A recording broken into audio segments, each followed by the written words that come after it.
අයිබෝවන් ඔබ සියලු දෙනාටම අම්මුගිලන් YouTube නාලිකාව වෙත සාදරයෙන් පිළිගන්නවා.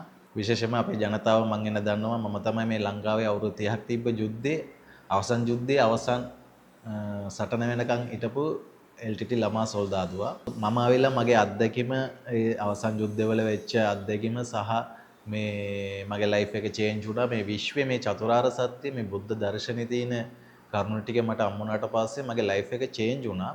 එතකොට ඒක ගැන රසම කතාව ඕගොල්ලන්ත් එක්ක බෙදා හරින්න මෙච්චර කාලයක් මම කරේ වෙන වෙන YouTube නාලිකාවල මම ප්‍රෝග්‍රෑම් කරා. දැන් මටම කියලා මම අම්මුගිලන් YouTube නාලිකාව කියන නමෙන් YouTube channel එකක් ආරම්භ කරගෙන යනවා. ඔබ සියලු දෙනාම ඒකට සහයෝගය දක්වන්න කියලා මම ඉල්ලා සිටිනවා. හේතුව මම කරන්නේ මේ එමෝටම පොදු දෙයක්. හේතුව අපි ಜಾති ભેද, ආගම ભેද, කුල ભેද කියලා බෙදලා හිටියට අපි ඔක්කොම මිනිස්සුયો කවදාරි මේ ශරීර කූඩුව දාලා අපිට යන්න වෙනවා. ඊට කලින් මොකද්ද මේ මනුස්ස ජීවිතය? මිනිස්සෙක් කියලා ඉපදුනා නම් අපි කොහොමද ජීවත් වෙන්න ඕනේ?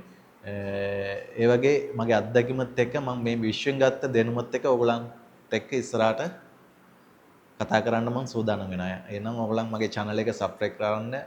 ඇත්තටම මේ අම්මුගිලන් YouTube නාලිකාවය පටන් අරගෙන මගේ අරමුණක් තියෙනවා මේක ඇවිල්ලා ඇත්තටම මගේ පෞද්ගලික ජීවිත වෙන්න හෝ සල්ලි හොයා ගන්න බලාපොරොත්තු වෙන්නේ නෙවෙයි මම මේ හොයාගත්ත දැනුම මේ විශ්වයේ තියෙන බලය මේ විශ්ව ශක්තිය කොහොමද එමොම ලබා ගන්න පුළුවන්. ඒ කියන්නේ මට ලැබුණා නම් මේක මගේ කියලා මම අල්ලන්නේ නැතුව මේක අපේ කියලා මේ සියලු දෙනාටම දෙන්න තමයි මම උත්සාහ කරන්නේ. මේකෙන් එන ආදායම මම ඇත්තටම මේ යුද්ධ වලින් ආබද වෙච්ච කට්ටිය ගොඩාක් ඉන්නවා ළමා නිවාස තියෙනවා දෙපැත්තෙම මම කියන්නේ තමිල් කට්ටියට විතරක් නෙවෙයි මම කියන්නේ මේ ලංකාවේ ඉන්න සියලු ඒ කියන්නේ මම පුංචි කාලෙම ළමා නිවාසයේ ඉඳලා තමයි ඇදුනේ ඒ හින්දා මම මේ ළමා නිවාස වැඩිහිටි නිවාස මේ වගේ හොඳ වලට මම මේව කරනවා තාම ඒ තරම් මට සල්ලි එන්න පුළුවන් විදියට මගේ නාලිකාව තාම ඇදුන්නේ ඒ ඇදුනාට පස්සේ ඕගලන්ට වීඩියෝ වලින්ම මම මේක පෙන්වනවා මම මොකද කරන්නේ මේකෙන් එන ඉන්කම් කොච්චරක්ද ඇවිල්ලා තියෙන්නේ මට මේක මම මොකටද පාවිච්චි කරන්නේ කියලා. මට සත පහකුත් ඕනේ මට මේ විශ්වයෙන් මට උදව් කරනවා.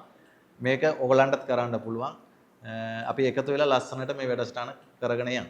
එකතු වුණොත් ජය ගන්න පුළුවන්. එහෙනම් බොහොම ස්තුතියි අයබෝවන්.